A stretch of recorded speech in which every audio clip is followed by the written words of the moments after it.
इस मूवी के स्टार्ट में हम देखते हैं एक प्रिंस को जिसने अपने पैलेस को काफी खूबसूरत बनाकर रखा हुआ था। वो अपने पैलेस में खूबसूरत लड़कियों को बड़ी बड़ी दावतें दिया करता था। एक रात बहुत तेज तूफान आ जाता है। उस तूफान से बचने के लिए एक गरीब बूढ़ी औरत प्रिंस के महल में आ जाती है। अब ऑब्वियसली वो औरत बूढ़ी थी, इसीलिए शक्ल सूरत से प्यारी नहीं थी। अब वो बूढ़ी औरत प्रिंस के ऑनर में उसे रोज फ्लावर गिफ्ट देती है। प्रिंस सोचता है कि इस बूढ़ी औरत की हालत खराब है, वो एक बूढ़ी औरत है और उसकी शक्ल सूरत भी प्यारी नहीं है, इसीलिए वो उस बूढ़ी औरत का मजाक बनाता है, हंसने लगता है और उस बूढ़ी औरत की इंसल्ट करते हुए प्रिंस ने उसके फ्लावर को फेंक दिया। वो बूढ़ी औरत प्रिंस को काफी समझाती है कि खूबसूरती कभी भी इंसान के चेहरे पर नहीं होती, बल्कि वो इंसान के दिल में पाई जाती है। लेकिन प्रिंस उसकी कोई बात सुनने को तैयार ही नहीं था और देखते ही देखते वो बूढ़ी औरत एक खूबसूरत लेडी में बदल गई। असल में वो बूढ़ी औरत एक जादूगरनी थी जो कि किसी बूढ़ी औरत का रूप लेकर प्रिंस के पास आई थी ताकि वो प्रिंस को आजमा सके। वो जादूगरनी समझ गई थी कि प्रिंस के दिल में प्यार नाम की कोई चीज है ही नहीं, इसीलिए वो प्रिंस को अपने मैजिक से जानवर यानी बीस्ट बना देती है। प्रिंस उस जादूगरनी से काफी रिक्वेस्ट करता है कि वो ऐसा ना करे, लेकिन वो उसकी एक नहीं सुनती। जादूगरनी के इस मैजिक की वजह से सब लोग आहिस्ता आहिस्ता प्रिंस को भूलने लगे। यहाँ पर हम ये जान पाते हैं कि उस जादूगरनी ने प्रिंस को जो फ्लावर दिया था वो कोई आम फ्लावर नहीं था, बल्कि मैजिकल फ्लावर था, जादुई फूल था वो। और फ्लावर एक्सेप्ट ना करने पर उस जादूगरनी ने प्रिंस को ये कर्ज दे दिया और ये कर्ज तभी खत्म होगा जब प्रिंस को उस फ्लावर की आखिरी पेटल यानी पंखुड़ी गिरने से पहले किसी से प्यार हो जाए और वो भी प्रिंस से प्यार करे।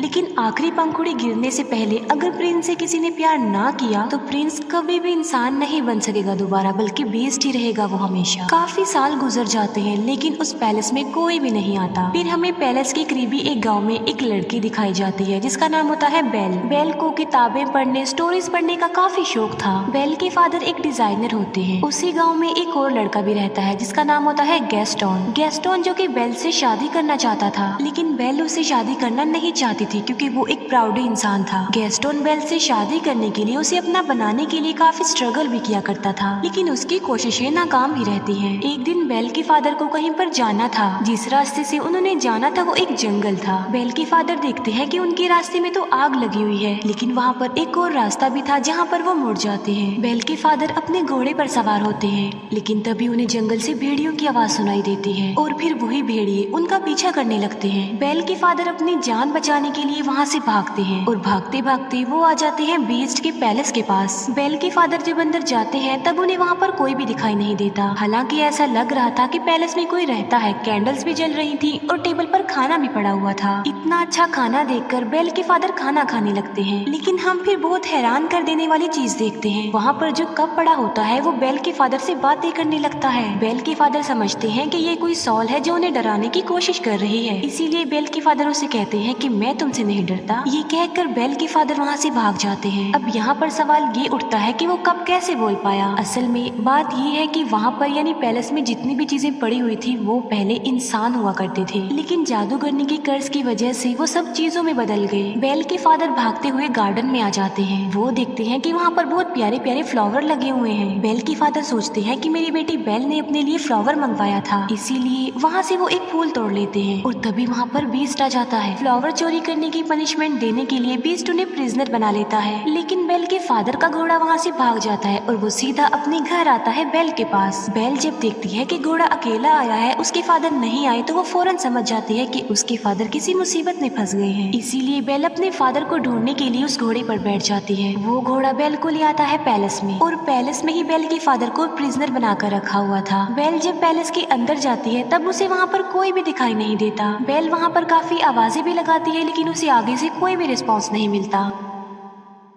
बेल वहाँ पर आवाजें सुन पा रही थी, लेकिन उसे वहाँ पर कोई भी नजर नहीं आ रहा था। बेल उस जगह पर पहुँच जाती है जहाँ पर उसके फादर को कैद करके रखा गया था, प्रिजनर बनाकर। बेल के फादर उसे बताते हैं कि ये सारा महल जिंदा है, इसीलिए जितना जल्दी हो सके तुम यहाँ से भाग जाओ। कहीं ऐसा ना हो कि वो तुम्हें देख ले। मैंने तुम्हारे लिए फ्लावर तोड़ा था और उसने मुझे पनिशमेंट देने के लिए यहाँ पर कैद कर दिया। लेकिन बेल के वहाँ से निकलने से पहले ही बीस्ट वहाँ पर आ जाता है। बेल उसे देखकर काफी डर जाती है, घबरा जाती है, क्योंकि जाहिर सी बात है वो बीस्ट था तो काफी खतरनाक खतरनाक लग रहा था और काफी डरावना भी। लेकिन बेल बीस्ट को ये बात शो होने नहीं देती कि वो उसे डर रही है। बेल कहती है कि मैं अपने फादर से मिलना चाहती हूँ, लेकिन बीस्ट ऐसा नहीं चाहता था कि वो अपने फादर से मिले। बेल बीस्ट को कहती है कि तुम कितनी जालिम इंसान हो, एक छोटी सी गलती के लिए तुम इतनी बड़ी सजा दे रहे हो। उन्होंने सिर्फ एक फ्लावर ही तो तोड़ा है और ऐसा करने के लिए मैंने ही उन्हें कहा था, इसीलिए मैं हर सूरत अपने फादर से मिलूंगी। बीस्ट उसे बताता है कि अगर ये दरवाजा एक बार खुल गया और उसके बाद बंद हो गया तो ये दोबारा कभी भी नहीं खुल पाएगा। ये कहते ही बीस्ट डोर को ओपन कर देता है। बेल अंदर जाती है और अपने फादर से मिलती है, लेकिन वो अपने फादर को बाहर की तरफ पुश कर देती है और इसके बाद दरवाजा बंद कर देती है। अब बीस्ट के अकॉर्डिंग वो दरवाजा दोबारा नहीं खुल पाएगा, इसीलिए वो बेल के फादर को अंदर नहीं डाल सकता। बेल के फादर की जगह पर अब खुद बेल वहाँ पर कैद हो गई थी। इसके बाद बीस्ट बेल के फादर को वहाँ से ले जाकर आजाद कर देता है, उसे छोड़ देता है। अब बेल वहाँ पर कैद हो जाती है, लेकिन जब बीस्ट वहाँ पर नहीं होता तब एक घड़ी और एक कैंडल स्टैंड बेल के पास आते हैं। ये चीजें इंसान थी, लेकिन कर्ज की वजह से घड़ी और कैंडल स्टैंड में चेंज हो गई हैं। लेकिन ये इंसानों की तरह ही सब कुछ कर सकते हैं, सुन सकते हैं, बोल सकते हैं, चल भी सकते हैं। वो दरवाजा खोल देते हैं और बेल को कहते हैं कि तुम हमारे साथ साथ आओ। वो बेल को कहते हैं कि हम तुम्हें रहने के लिए एक अलग रूम देंगे, क्योंकि वो समझ गए थे कि बेल ही वो लड़की हो सकती है जो उन्हें इस कर्ज से आजाद करवाएगी। वो बेल को रहने के लिए एक रूम देते हैं। जब इस बात का बीस्ट को पता चलता है तो उसे काफी गुस्सा आता है, इसीलिए वो घड़ी और कैंडल स्टैंड को डांटता है और उन पर गुस्सा करता है, जिस पर वो दोनों कहते हैं कि शायद ये ही वो लड़की है जो हमें इस कर्ज से आजाद करवाएगी। तुम्हें उसके करीब जाना चाहिए, उसे इम्प्रेस करना चाहिए और उसे प्यार भी करना चाहिए। वो बीस्ट को मशवरा देते हैं कि तुम बेल के पास जाओ और उसे अपने साथ खाने के लिए इनवाइट करो। ये बात सुनकर बीस्ट को उन पर गुस्सा आता है। वो उनसे कहता है कि क्या तुम पागल हो गए हो कि मैं एक चोर की बेटी को खाने के लिए इनवाइट करूं, उसके साथ खाना खाऊं? ऐसा कभी भी पॉसिबल नहीं हो सकता। लेकिन जब उसके सारे लोग उसे काफी इंसिस्ट करते हैं तो वो इस बात के लिए मान जाता है, क्योंकि उन सब के कर्ज होने की रीजन कोई और नहीं बल्कि बीस्ट है। बीस्ट बेल के पास जाता है। वो बेल को कहता है कि तुम मेरे साथ खाना खाओगी, लेकिन इसे तुम कोई रिक्वेस्ट मत समझना। बेल उसे कहती है कि तुम क्या पागल हो, पहले तुमने मेरे फादर को प्रिजनर बनाया, फिर मुझे कैद कर लिया और अब मेरे साथ खाना खाना चाहते हो। बीस्ट दरवाजे को जोर जोर से पीटता है और कहता है कि जो भी हो जाए तुम तो मेरे साथ खाना खाओगी। बेल कहती है कि चाहे मैं भूखी मर जाऊं, लेकिन मैं तुम्हारे साथ खाना नहीं खाऊंगी। जिस पर बीस्ट कहता है कि चलो ठीक है, मैं तुम्हारी ये ख्वाहिश भी पूरी कर देता हूँ, तुम्हें भूखा ही मारूंगा।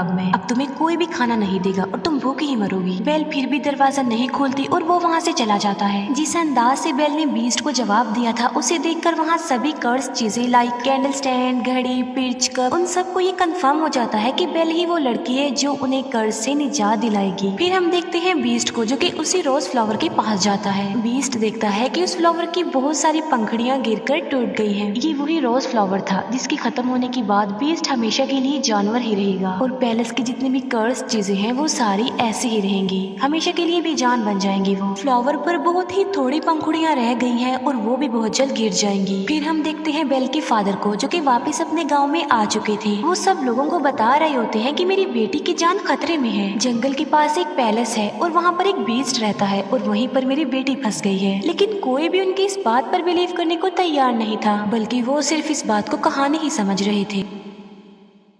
लेकिन गैस्टोन जो कि बेल से शादी करना चाहता था, वो बेल के फादर को इम्प्रेस करने के लिए कहता है कि मैं तुम्हारी बात पर यकीन करता हूँ, मैं तुम्हारे साथ जाऊंगा तुम्हारी बेटी को बचा लाने के लिए। तब गैस्टोन और उसका एक साथी बेल के फादर के लिए जंगल के रास्ते निकल पड़ते हैं। जिस रास्ते पर बेल के फादर गए थे वो रास्ता इन्हें कहीं पर मिलता ही नहीं है। गैस्टोन को इस बात पर काफी गुस्सा आता है। वो बेल के फादर को कहता है कि तुम्हारा दिमाग खराब हो गया है, कोई बीस्ट नहीं होता। गैस्टोन बेल के फादर को ये भी कह देता है कि मैं तुम्हारी बेटी से प्यार करता हूँ और मैं उससे शादी करूंगा। जिस पर बेल के फादर कहते हैं कि तुम्हारी ये ख्वाहिश कभी भी पूरी नहीं हो सकती। इस बात पर गैस्टोन को काफी गुस्सा आता है। वो बेल के फादर के हाथ पांव बांध देता है और उन्हें एक ट्री के नीचे मरने के लिए छोड़कर वहाँ से चला जाता है, क्योंकि वो भेड़ियों का इलाका था और भेड़िए उन्हें मारकर खा लेंगे। फिर हम एक लेडी को देखते हैं जिसे उसके गाँव से निकाल दिया गया था और उसका नाम था अगथा। एगथा बेल के फादर की जान बचा लेती है और उन्हें आजाद कर देती है। पैलेस में हम बेल को देखते हैं जो कि उसी रोज फ्लावर के पास आ जाती है। बेल उस फ्लावर को भी टच करने ही वाली होती है कि वहाँ पर आ जाता है बीस्ट। बीस्ट उसे कहता है कि तुम्हें अंदाजा नहीं कि तुम अभी क्या करने वाली थी, अभी हम सब के सब मारे जाते। बीस्ट गुस्से में आकर बेल से कहता है कि चली जाओ यहाँ से। तब बेल रोते हुए वहाँ से भागकर चली जाती है। घोड़े पर बैठकर जब बेल जंगल पार कर रही होती है तब वहाँ पर बहुत सारे भेड़िए आकर बेल को चारों तरफ से घेर लेते हैं। लेकिन इससे पहले कि वो भेड़िए बेल को कोई नुकसान पहुँचाते वहाँ पर बीस्ट आ जाता है। वो उन भेड़ियों का काफी मुकाबला करता है, उन्हें काफी मारता है। बीस्ट उन सब भेड़ियों को वहाँ से मार भगाता है, लेकिन इस लड़ाई के दौरान वो खुद भी इंजर्ड हो जाता है। बेल अभी घोड़े पर बैठकर वहाँ से जाने ही वाली होती है तो वो देखती है कि बीस्ट जमीन पर गिर गया है क्योंकि वो काफी इंजर्ड है, उसकी हालत काफी खराब हो गई है। अब क्योंकि बीस्ट ने बेल की जान बचाई थी, उसे नई जिंदगी दी थी, इसीलिए बेल वहाँ से जाने की बजाय उसके पास आ जाती है। बेल उससे कहती है कि मैं तुम्हें उठा नहीं सकती, इसीलिए तुम्हें हिम्मत करके खुद ही उठना होगा। बड़ी मुश्किल से हिम्मत करते हुए बीस्ट खड़ा हो जाता है। बेल उसे अपने साथ घोड़े पर बिठा कर पैलेस में वापस ले आती है। बेल एक बार फिर से वापस उसी पैलेस में आ गई थी। पैलेस की सारी कर्स चीजें बेल को देखकर काफी खुश हो जाती है क्योंकि वो चाहते थे कि बेल यही रहे इसी पैलेस में। बेल और बीस्ट को एक दूसरे से प्यार हो जाए जिसकी वजह से कर्ज खत्म हो जाए और सब कुछ नॉर्मल हो जाए। वो चीजें बेल को सारी स्टोरी नहीं बताती, ना ये बताते हैं कि वो इस कर्ज से कैसे आजाद होंगे, बल्कि सिर्फ ये बताते हैं कि जब उस फ्लावर की आखिरी पंखुड़ी गिर जाएगी हम सब ऐसे ही रह जाएंगे और बीस्ट भी हमेशा के लिए बीस्ट ही रह जाएगा। बेल बीस्ट को बैंडेज लगाती है। बेल जब बीस्ट के पास होती है तो वो एक शेर पढ़ती है क्योंकि बेल का इंटरेस्ट बुक में, स्टोरी में और पोएट्री में बहुत ज्यादा था, लेकिन उस शेर को बीस्ट कंप्लीट करता है। ये बात बेल को काफी हैरान कर देती है। बेल उससे पूछती है कि क्या तुम भी पोएट्री पढ़ते रहते हो? बीस्ट कहता है कि मैं लव स्टोरी, प्यार मोहब्बत, इनकी पोएट्री नहीं पढ़ता, बल्कि मैंने बहुत ज्यादा बुक्स पढ़ी हुई हैं, बहुत ज्यादा पोएट्री के बारे में जानता हूँ। इस पर बेल कहती है कि मुझे तो प्यार मोहब्बत की बातें, प्यार मोहब्बत की कहानियाँ बहुत पसंद है। जिस पर बीस्ट कहता है कि तुम्हारी शक्ल देखकर ऐसा लगता है कि तुम्हें प्यार मोहब्बत में बहुत इंटरेस्ट है, अगर तुम कुछ पढ़ना ही चाहती हो तो कुछ अच्छा पढ़ो। फिर बीस्ट बेल को अपने साथ अपनी लाइब्रेरी में लेकर जाता है जो कि काफी बड़ी थी। वहाँ पर बहुत ज्यादा बुक्स थी। बेल उन बुक्स को देखकर काफी शॉक्ड भी रह जाती है और काफी खुश भी हो जाती है क्योंकि गांव में पढ़ने के लिए उसे कोई भी बुक नहीं मिलती थी और यहाँ पर तो उसे इतनी सारी बुक्स मिल गई हैं। बीस्ट कहता है कि अगर तुम चाहती हो तो हमारे साथ यहाँ पर रह सकती हो। ये बात बेल को काफी खुश कर देती है। फिर वक्त के साथ साथ एक दूसरे के साथ काफी टाइम गुजारने लगे। इन दोनों की दोस्ती हो गई, वो एक दूसरे के काफी करीब आ गए, एक दूसरे की लाइक्स डिसलाइक्स उन्हें पता भी चल गए। दोनों साथ मिलकर खाना भी खाते थे। फिर बीस्ट बेल को गाना भी गाकर सुनाता है और बीस्ट बेल को एक बुक भी दिखाता है जो कि एक जादुई बुक थी। वो कहता है कि ये बुक मुझे किसी जादूगरनी ने दी थी और इस किताब की मदद से हम लाइफ के किसी भी टाइम में जा सकते हैं। लाइक हम पास्ट टाइम में जा सकते हैं, फ्यूचर टाइम में जा सकते हैं। बेल उस टाइम में जाना चाहती थी जब वो अपनी मदर से आखिरी बार मिली थी। बेल जब उस टाइम में जाती है तब उसे पता चलता है कि उसकी मदर को एक इन्फेक्शन हो गया था, इसीलिए बेल की मदर ने बेल के फादर को कहा था कि तुम बेल को लेकर हमेशा के लिए यहाँ से चले जाओ ताकि मेरी बेटी को भी ये इन्फेक्शन ना लग जाए।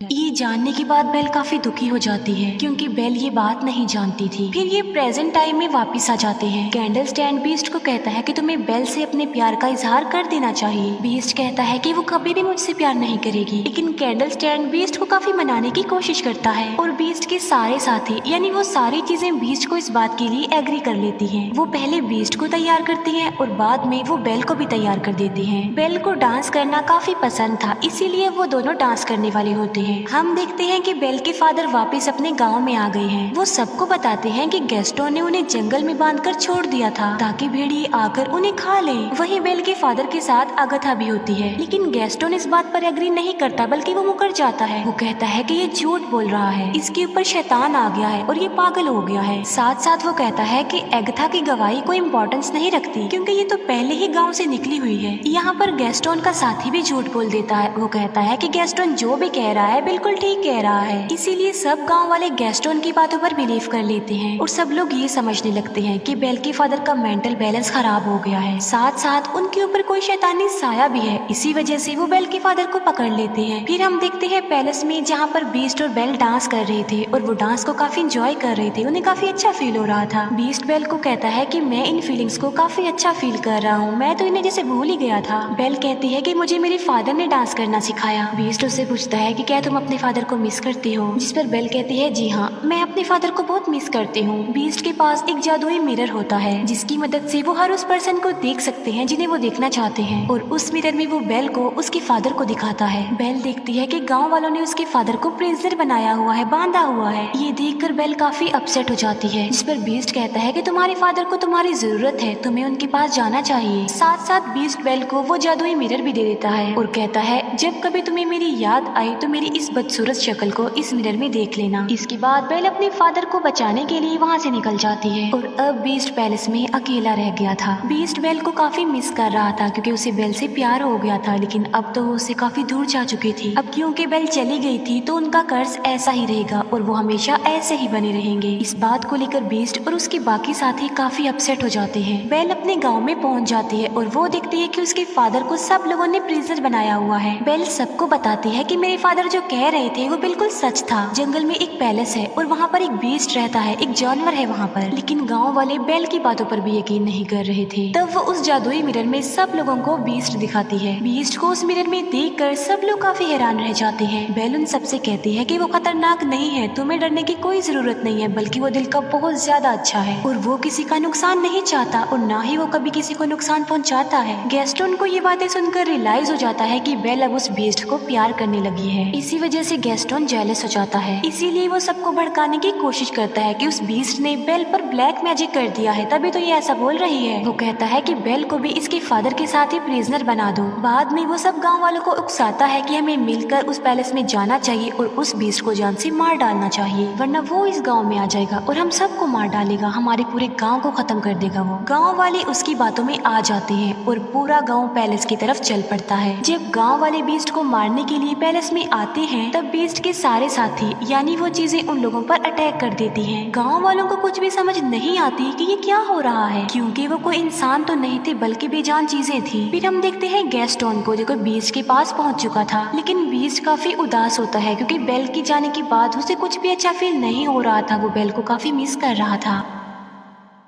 गैस्टोन बीस्ट को कहता है, तुम क्या समझते हो कि बेल तुमसे प्यार करती है, बल्कि तुम्हें मारने के लिए उसने हम सब गांव वालों को भेजा है। ये कहते ही वो बीस्ट पर गोली चला देता है और बीस्ट जाकर नीचे गिरता है। लेकिन नीचे गिरने से पहले बीस्ट टेरेस के एक टॉप को पकड़ लेता है, लेकिन इससे पहले कि गैस्टोन दूसरी गोली चलाता बेल वहाँ पर आ जाती है। गैस्टोन को रोकने के लिए बेल उसका हाथ पकड़ लेती है। इस फाइट में गैस्टोन भी जाकर नीचे गिर जाता है। गैस्टोन की गन भी उसके हाथ से गिर जाती है। बीस्ट ऊपर आने की कोशिश करता है, तभी बेल उसे आवाज देती है। वो बीस्ट को बताती है कि मैंने गांव वालों को रोकने की बहुत कोशिश की थी, लेकिन वो नहीं रुके। बेल को वहां देखने के बाद बीस्ट के अंदर एक हिम्मत पैदा हो जाती है और अब वो गैस्टोन का मुकाबला करना चाहता था और अब वो पहुंच जाता है गैस्टोन के पास। वो गैस्टोन को गर्दन से पकड़ लेता है और उसे हवा में कर देता है और बीस्ट गैस्टोन को काफी ऊंची दीवार से फेंकने ही वाला होता है, जिस पर गैस्टोन बीस्ट से काफी रिक्वेस्ट करता है कि प्लीज मुझे मत फेंको, प्लीज बीस्ट मुझे छोड़ दो। बीस्ट उससे कहता है कि मैं बीस्ट नहीं हूँ। ये कहते ही बीस्ट गैस्टोन की जान छोड़ देता है और उसे कहता है चले जाओ यहाँ से। गैस्टोन वहाँ से चला जाता है और बीस्ट आ जाता है बेल के पास। मौके का फायदा उठाकर गैस्टोन अब पीछे की तरफ से बीस्ट पर गोलियां चलाता है, जिसकी वजह से बीस्ट नीचे गिर जाता है। लेकिन गैस्टोन जिस जगह पर खड़ा हुआ था वो जगह टूट जाती है और गैस्टोन भी जाकर नीचे गिरता है। इतनी ऊंचाई से गिरने की वजह से गैस्टोन मर जाता है। बीस्ट की हालत काफी खराब हो जाती है क्योंकि वो काफी इंजर्ड था और अपनी आखिरी सांस गिन रहा था। बेल बीस्ट को कहती है कि अब के बाद मैं तुम्हें कभी भी छोड़ के नहीं जाऊंगी, जिस पर बीस्ट कहता है लेकिन अब मेरी तो जाने का वक्त हो गया है। जिस पर बेल कहती है कि तुम्हें कुछ नहीं होगा, सब कुछ नॉर्मल हो जाएगा। और हम देखते हैं कि उस फ्लावर की आखिरी पंखुड़ी भी गिर जाती है। जैसे ही वो पंखुड़ी गिरती है बीस्ट बिल्कुल खामोश हो जाता है और वहाँ पर बीस्ट के जितने भी साथी थे यानी वो चीजें थी वो भी एकदम से बेजान हो जाती हैं। बीस्ट को मरता हुआ देखकर बेल को काफी दुख होता है और उसकी आंख में आंसू होते हैं। यहाँ पर बेल भी अपने प्यार का इजहार कर देती है। वो बीस्ट को कहती है मैं तुमसे बहुत प्यार करती हूँ और वो बीस्ट के करीब भी आती है। तभी वहाँ पर एगथा भी आ जाती है। एगथा जिसे गांव के लोगों ने निकाल दिया था।